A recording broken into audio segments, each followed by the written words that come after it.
Salut! Aujourd'hui, on va parler de la licence Danganronpa. Oui, c'est moi le stagiaire qui fait cette vidéo parce que mon boss est un peu occupé, vous voyez? Tu vas voir, à la fin de ce combat, je vais tellement te cramer qu'on va t'appeler Kebab, mon frère. Même KFC le dira. Aujourd'hui, on va parler de Danganronpa, comme je l'ai dit. Alors, qu'est-ce que c'est? Eh ben, c'est très simple.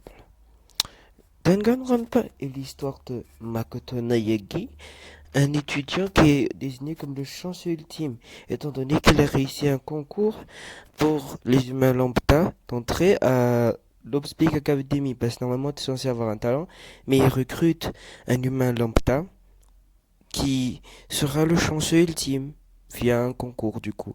Et Makoto Mayagi était le chanceux qui a réussi cette épreuve. Mais très vite, sa scolarité sera perturbée par l'arrivée de Monokuma, un ours mi-blanc mi-noir qui va emprisonner tous les élèves de l'Obspeak Academy dans l'école tout simplement et vont les forcer à s'entretuer.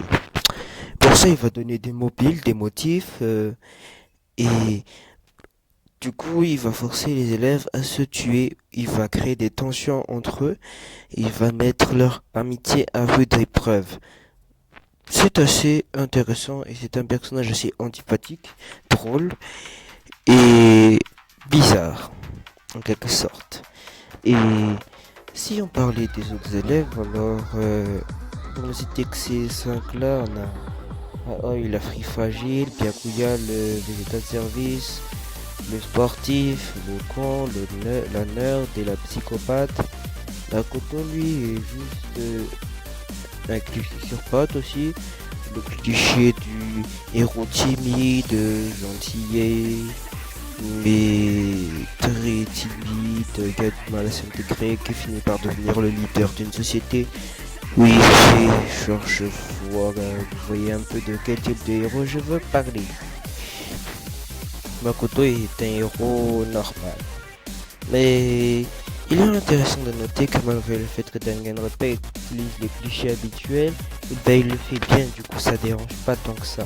À vrai dire, tu t'attaches très vite au personnage étant donné que tu vas de en quelque sorte tu survis avec eux. Tu participes à leurs histoires. Et étant donné que l'anime et le jeu reposent principalement sur les histoires entre les élèves, et bien finalement tu t'habitues et tu vas finir par t'identifier à un des personnages.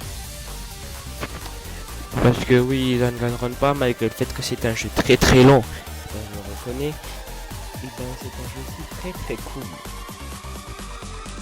Oui, ils sont tous aussi gentils les uns que les autres, ça veut dire au bout d'un moment tu te demanderais vraiment pourquoi l'un d'eux voudrait tuer quelqu'un. Parce que ouais, ils sont pas si bêtes. Et Monokuma les fera craquer. Et finalement, on est toujours dans cette thématique de la confiance et aussi la trahison. C'est assez intéressant de noter ça. Mais ce qui fait la particularité de Danganronpa, en tout cas des jeux, c'était les fameuses exécutions et aussi les free times pour la YouTube.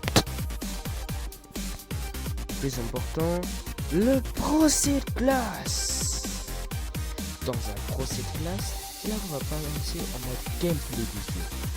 En effet, quand vous débutez un procès de classe, vous devez trancher sur une identité du tueur. Ça a lieu du coup quand un meurtre a lieu. Si vous choisissez le bon tueur, et bien lui seul sera exécuté. Mais si vous vous trompez dans votre vote, tous les élèves, à part le tueur, seront tous exécutés. Donc dans cette phase de jeu, vous devez faire quoi, me direz-vous? Mais c'est simple mon garçon. Ce que tu dois faire, c'est que tu dois détruire les arguments adverses avec les truth bullets, ou les indices que tu as récoltés pendant ta phase d'investigation. Et ça va très vite, du coup il faut être assez attentif. Ça va te demander des réflexes ainsi qu'une intelligence.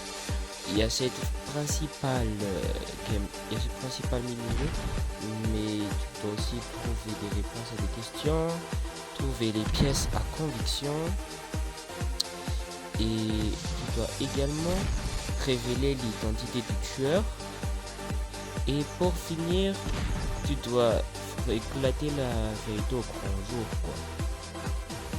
Et si vous pensez que c'est un procédé simple, et ben vous vous trompez déjà selon l'exemple, hein. Et il y a plusieurs niveaux de difficulté. Le normal, là ça va, vous avez la civil et difficile, vous avez petit et ça va vite, et facile, c'est facile. Et d'ailleurs, le jeu, au bout d'un moment, vous habituez, et les procès de classe sont en général très très longs. Ça veut dire le plus court des procès de classe dans un jeu officiel de 1 heure et demie. Un procès de classe peut durer en moyenne 3 heures. Parce que, voilà. En tout cas, ouais, c'est assez long. Et il y a plein de rebondissements dans ce procès-là. Du coup, ça suscite l'admiration et la concentration maximale. Parce que, encore une fois, c'est très difficile de croire qu'un deux pourrait se mettre à tuer. Étant donné que quand vous êtes attaché à eux, et bien ils étaient super cool, vous vous êtes bien amusés. Et à chaque fois qu'il y aura un mort, et bien Monokuma postera des espèces de portraits d'eux avec leur une croix rouge pour signifier que ils sont décédés. Du coup, c'est vrai que ça pourra choquer et même attrister certains au bout du cinquième procès. Ouais, oui, j'ai oublié de dire que il y a en général parmi les jeux 5 à 6 procès. Ouais, mais ces phases sont à la fois une source de gameplay totalement déjantée, mais une, également des trames scénaristiques avec plein de rebondissements et plein de révélations différentes. Ce qui rend le tout vachement intéressant. Rappelons quand même que c'est un visual novel. Et ben, la variété du gameplay est assez impressionnante. Ouais, ouais, c'est impressionnant. Et bon, on a fini de parler de Danganronpa 1. Passons à Danganronpa 2.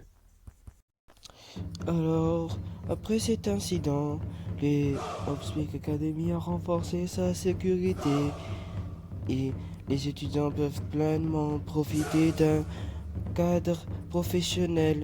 Nel du croyez. C'est ce que nous allons faire aujourd'hui.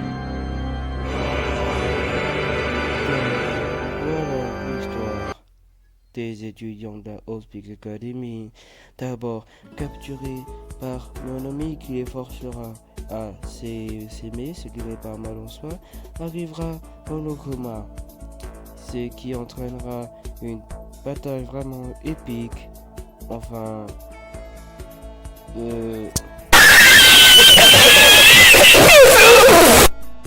non, je rigole, évidemment. Mon ami s'est fait battre comme pas possible, même transformé en un double de Monokuma fragile. C'est honteux! Oui, je sais. C'est très triste pour mon ami qui voulait juste aider les étudiants de Upspeak Academy. Mais bon, après Monokuma a repris le contrôle de l'école et la tuerie a recommencé. Ben ouais, logique. Donc niveau changement de gameplay, on peut trouver le Rebuttal Showdown. Et dans ce mode de jeu, vous devez découper les mots qui apparaissent à l'écran grâce au Blade Bullets, Truth Blade Bullets, bref. Et les cinématiques sont encore plus belles que celles du 1. Bref, passons directement à Danganronpa V3 avec Killing Harmony, qui parle de Kaede Akamatsu qui s'est réveillé par hasard dans un casier, comme Shuichi Sayara, qu'elle trouvera à côté d'elle. Et ils vont tenter de s'échapper de cet endroit accompagnés des élèves. Bref, c'est un peu le même scénario. Encore et encore. Décidément, la Opsic Academy est assez bête et devrait vraiment reconsidérer leur choix professionnel et renforcer la sécurité parce qu'ils sont trop cons. Pas la peine de me dire que je suis là, je sais, j'ai mon avatar, c'est tout. Donc leurs bourreaux seront constitués de Monotaro, Monokid, les arbres du groupe le cinglé, Monosuke, le kleptomane. Il y a également la fille de groupe Monophonie, parce qu'il faut pas être sexiste dans la vie, et Monodame, la petite victime robot. Et évidemment leur daron, Monokuma. Et comme changement de gameplay, il y a le debate scrum qui s'est installé. Il y a le debate scrum qui s'est installé. Votre groupe est divisé en deux, pas de problème. Confrontez vos arguments à ces derniers afin de prouver qu'ils ont tort. Dans cette phase de jeu, les arguments de votre adversaire apparaîtront à l'écran. Et parmi la petite liste de mots qui vont apparaître qui apparaît à l'écran, vous devez deviner quel de ces mots se trouve dans leurs arguments. Afin qu'un membre de votre équipe puisse le contredire, il faut le faire dans l'ordre, car sinon ça ne marche pas, c'est logique.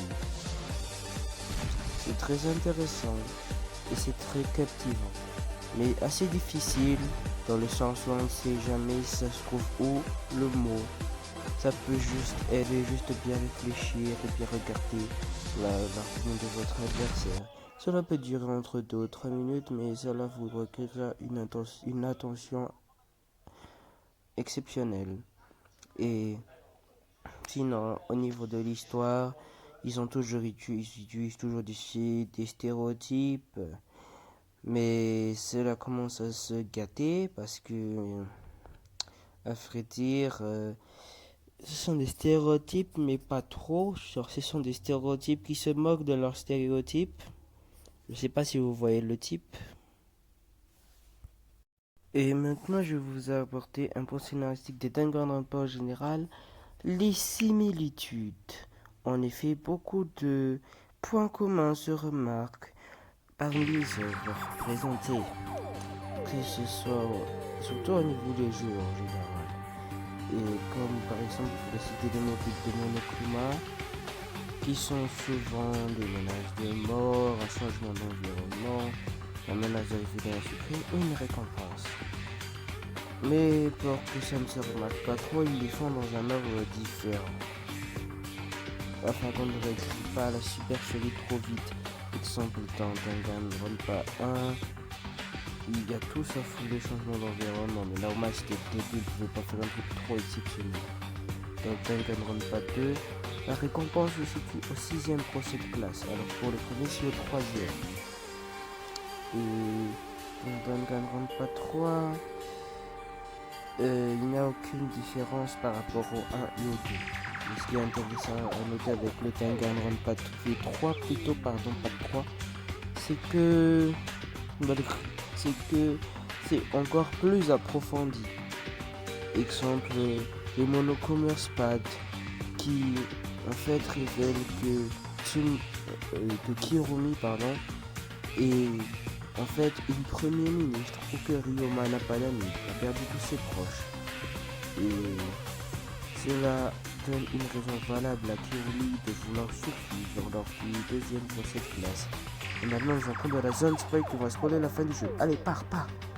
Dans la fin du jeu, on peut également noter que quand l'instigatrice est révélée, et ben, ce qui va être choquant, c'est le plot twist. Le plot twist, en fait, c'est que tout est faux depuis le début. Un personnage qui est issu du même univers que savait que tout ça n'était que fictif. Et elle leur a révélé ceci, afin qu'ils sombrent dans un désespoir profond. Et ce personnage qui a dit toutes ces informations, c'est Sonoki Shiogami. Dans le jeu, elle est présentée comme la cosplayeuse ultime. Et elle a utilisé ce dans l'ordre du procès de classe pour se diviser en personnages des 2 autres jeux, afin d'encore plus embrouiller le joueur et attiser la curiosité des gens qui ont découvert Danganronpa via ce V3. Et d'ailleurs, elle en vérité, elle cache très bien son jeu, car elle voulait en fait qu'il ne se fasse pas abattre par le désespoir et gagne. Et comme ça, il y aura d'autres jeux, parce que les fans seront contents, et tueries ne cesseront jamais. C'était ça le plan de Tsunade Shirogane. Un plan vraiment bien pensé qui joue sur les sentiments du joueur. Ce sentiment de victoire à chaque fois qu'on gagne contre le désespoir, quand on gagne contre Genko et Mishima. Et ce même sentiment qu'elle a utilisé contre nous, du coup ça nous choque. Et on ne sait plus qui on est, on ne sait plus quoi en penser, on ne sait plus que faire. Et ben c'est simple. Shuichi, son adversaire, l'a compris. Et quel a été son moyen de défense, me direz-vous? C'est vraiment impressionnant. Shuichi a décidé de faire une fin qui déplairait au joueur afin que ce dernier se désintéresse de la licence Danganronpa. Et la seule fin qui arriverait à faire ça, c'est Shuichi qui meurt. Logique. Shuichi qui choisisse le désespoir. Car, ouais, finalement, depuis Danganronpa 1, Trevor a pris Havrok, et ben, on combat le désespoir. Mais finalement, les tueries ont continué parce que ça faisait plein de thunes déjà, hein, et que aussi voir l'espoir gagner, c'était inspirant, mais la morale de Danganronpa V3 était que on ne devait pas être égoïste. En tout cas, c'est ça la morale que Switch voulait transmettre. Et c'est ça qui est intéressant avec le V3, c'est que, contrairement à ce qu'on pourrait penser, il ne respecte pas les codes de Danganronpa en général, étant donné que normalement, c'est un combat de espoir versus désespoir. Mais les combats en Danganronpa V3, c'est plutôt vérité contre mensonge. Oui,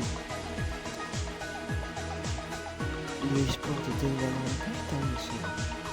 Donc finalement, encore une fois, cette tuerie on continue 53 fois. 53 tueries organisées.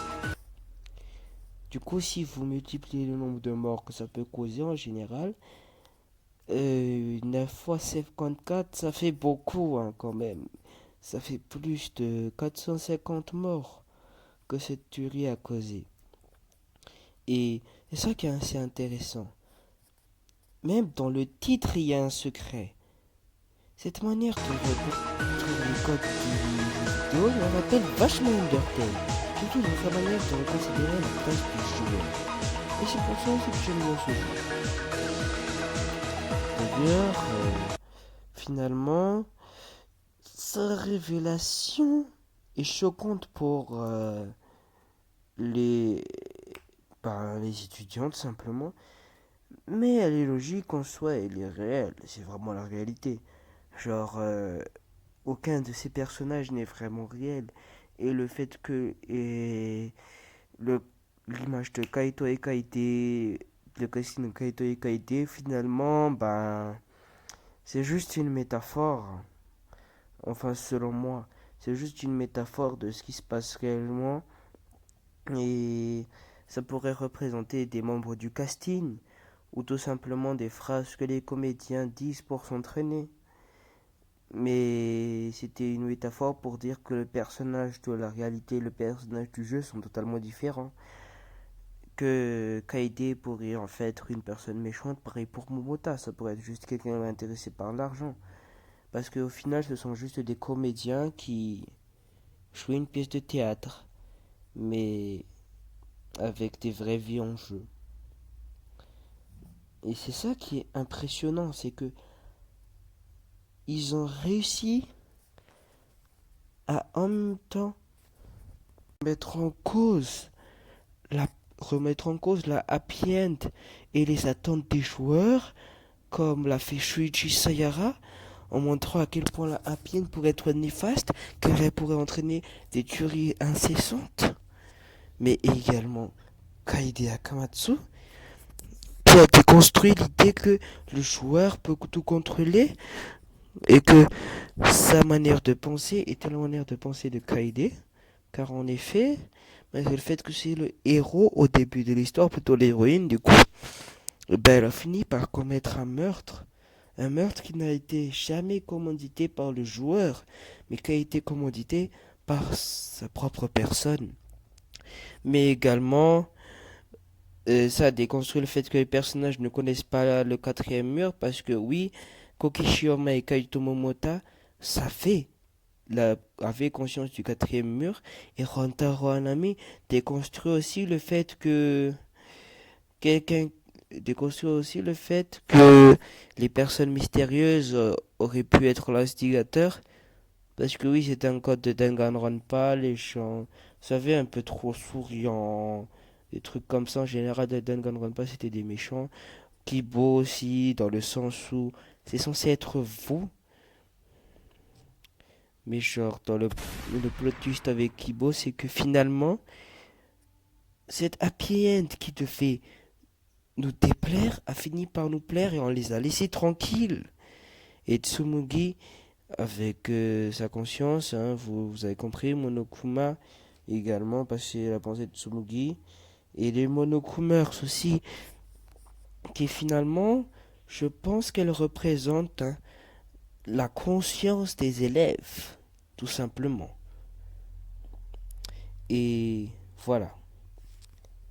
Quelle diversion utile. Il m'a été utile, Thanks Hedgehog.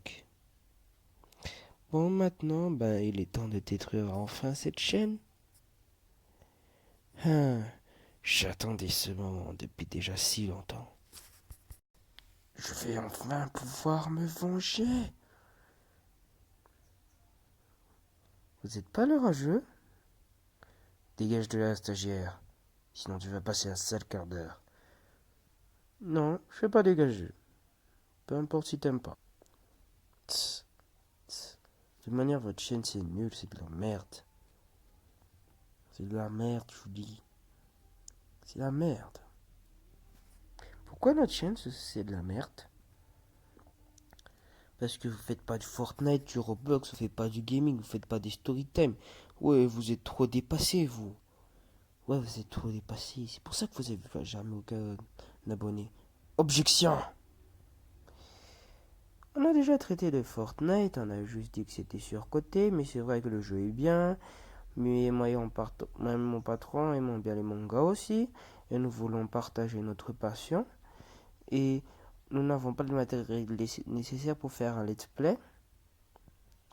Puis la critique, pas sur les youtubeurs, mais sur les œuvres sont très rares, donc le concept est cool à exploiter. Puis plusieurs youtubeurs Fortnite n'arrivent pas à exceller non plus. Donc tes arguments ne tiennent pas debout, mec. Non, moi, on est digne. On fait ce qu'on aime. Et peu importe si t'aimes pas ça. Car on s'en fout. Car on s'en fout. Ce n'est pas tes critiques de jeu qui m'empêcheront d'aimer les mangas. Ce que tu as dit, stagiaire. Mais maintenant, je prends le relais. Donc, on va parler de Danganronpa 3 The End of Psych Academy, qui parle de l'histoire à la fois de Makoto, qui s'est encore retrouvé dans une autre tuerie, mais aussi de Hajime. Hinata, qui est devenu un... Voilà, je sais juste un guess qui est devenu Hajime. Et ben, c'est assez intéressant parce que ça contraste pour contre Hajime qui est passé d'un bonheur incomparable à un malheur profond en devenant un ultimate espérant voyant Chiaki, l'amour de sa vie, mourir, mais également Makoto qui a connu le désespoir le plus profond en voyant que la tuerie a recommencé malgré tous ses efforts et qu'il reprend encore espoir petit à petit. C'est vraiment beau. Et c'est vraiment très intéressant de voir ce manga juste pour voir les talents d'écriture de l'auteur. Parce que moi je vous dis, vos petits Naruto Boruto là, Naruto Shippuden Boruto là, c'est bien 5 minutes, hein, mais ça c'est de l'écriture. Ça c'est de la vraie écriture. Et puis voir que, comme dans Danganronpa V3, que cet espoir peut être à la fois vrai et faux, c'est super stylé. Et donc ça te laisse un avant-goût de... Genre tu sais pas quoi en penser à la fin du manga. Sur ce, c'était pas un manga critique, mais c'était le premier épisode d'une nouvelle licence présentée par mon ami le stagiaire.